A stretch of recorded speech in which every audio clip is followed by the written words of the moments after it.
Selamat datang, selamat berbelanja. Maksud gue selamat mabar. Bukan itu jahit Nurdin. Selamat belajar maksudnya.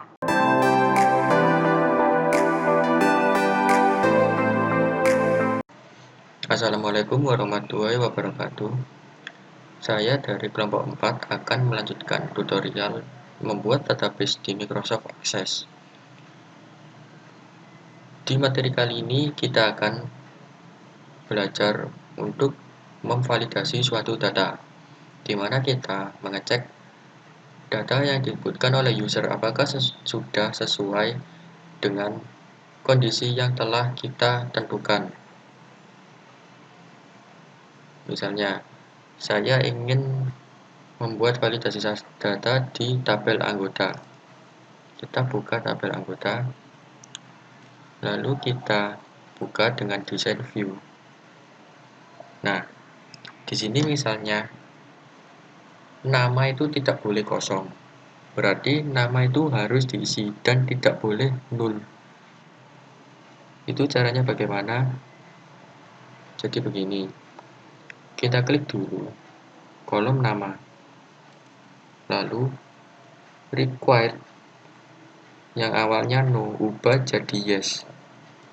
Nah, setelah itu save dan buka dengan datasheet view.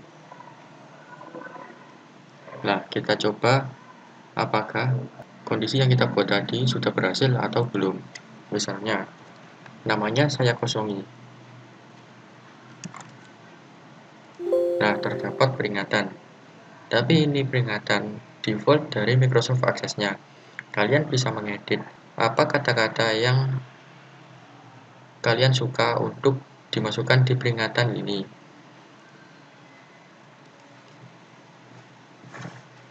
Ya, kita coba untuk mengubah isi peringatannya. Pertama, kita buka dengan desain view lagi.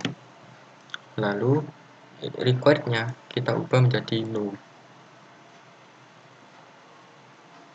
Nah, ini awalnya nggak ada.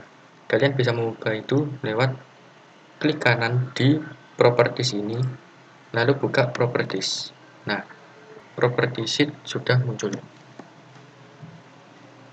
Nah, setelah itu kita ubah validation rule-nya sesuai yang kita inginkan. Misalnya kita ingin nama dan alamat tidak boleh kosong. Berarti kita pilih nama, lalu kondisinya is not null. Dan tadi kita memilih nama dan alamat tidak boleh kosong. Berarti kita pilih alamat is not null. Lalu kita klik OK. Nah, validation text-nya itu adalah isi dari peringatan yang muncul ketika user menginputkan tidak sesuai dengan kondisi yang kita berikan.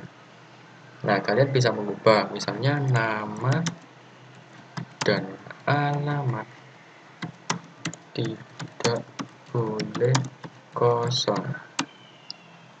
Validation text ini akan muncul jika tidak sesuai dengan kondisi di validation rule. Nah, berarti jika nama dan alamat itu kosong, maka validation text-nya ini akan muncul sebagai peringatan. Udah, langsung aja kita save dan kita buka sebagai datasheet view. Kita tes apakah kondisi yang kita telah buat tadi sudah berhasil atau belum. Misalnya, ID saya isi, nama sama alamatnya saya kosongi, kodenya saya isi Kediri, lalu yang lainnya kosong. Apakah berhasil atau tidak?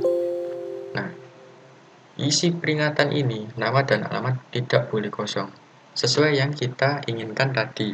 Berarti validation yang kita buat tadi sudah berhasil dan sudah sesuai dengan apa yang kita inginkan.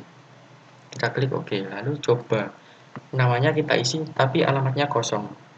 Misal namanya Andi, alamatnya kosong. Apakah bisa? Tidak ternyata. Karena kita membuat logical AND, jadi dua-duanya itu harus tidak boleh kosong. Kita isi dua-duanya.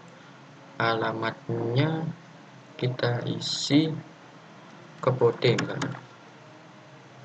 Nah, baru bisa. Ya, berarti kondisi yang kita buat di validation rule tadi itu sudah berhasil dan sudah sukses. Lalu kita coba untuk menginputkannya lewat form anggota. Apakah validation rule tadi berfungsi di suatu form? Kita coba untuk mengisi data baru. Misalnya seperti tadi, ID-nya saya isi, lalu nama dan alamat saya kosongi. Kotanya saya isi misalnya Madiun. Apakah bisa? Ternyata tidak. Dan peringatannya masih sama seperti yang kita isikan tadi, nama dan alamat tidak boleh kosong. Nah, sudah berarti kondisi yang kita buat tadi di validasi datanya sudah berhasil. Ya, sekian dari saya. Wassalamualaikum warahmatullahi wabarakatuh. Dadah, jangan lupa subscribe dan like channel kita. Kalau enggak, gue tembak LUU.